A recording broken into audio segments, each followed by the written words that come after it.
আমরাও বলেছি জুলাই সনদ হতেই হবে এবং সেটা 5ই আগস্টের মধ্যে।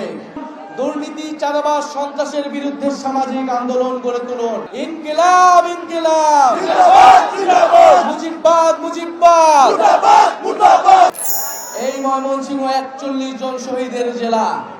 এই ময়মনসিংহেই শহীদ হয়েছে আমাদের একজন ভাই।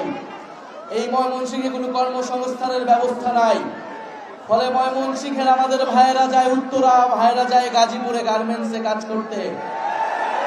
সেই গার্মেন্টসের ভাইয়েরা বোনেরা তারা রাজপথে নেমে এসেছিল গত বছর জুলাই মাসে, যখন দেখেছিল সাধারণ ছাত্রদের উপরে গুলি চালানো হচ্ছে।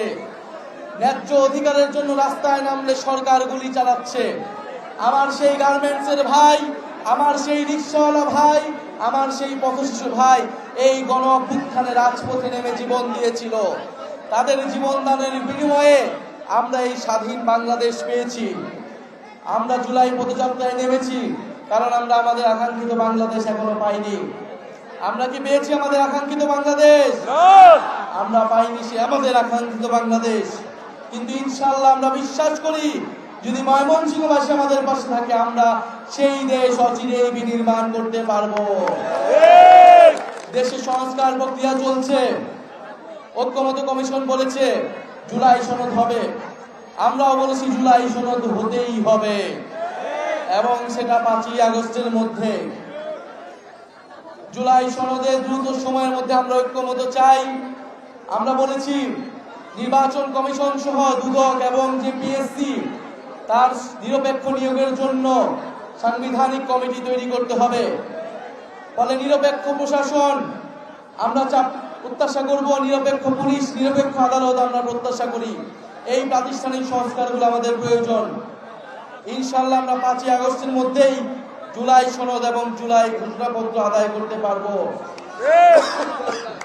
এবং 3রা আগস্ট আমরা ঢাকায় জড়ো হচ্ছি। ময়মনসিংহবাসীকে আমরা আগাম দাওয়াত দিয়ে যাচ্ছি যাতে ময়মনসিংহবাসী আমাদের সাথে এই জুলাই ঘোষণাপত্র এবং জুলাই সনদ আদায়ে আমাদের সাথে যোগ দেয়।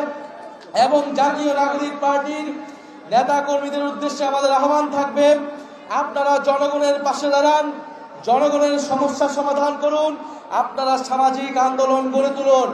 এই ময়মনসিংহবাসীর পক্ষে আপনারা আন্দোলন গড়ে তুলুন। দুর্নীতি, চাঁদাবাজ, সন্ত্রাসের বিরুদ্ধে সামাজিক আন্দোলন গড়ে তুলুন। যেভাবে গণ অভ্যুত্থানে আপনারা রাজপথে নেমে এসেছিলেন, ঠিক একইভাবে আপনারা সামাজিকভাবে প্রতিরোধ গড়ে তুলুন। ইনশাআল্লাহ ময়মনসিংহবাসীও আপনাদের সাথে এসে দাঁড়াবে।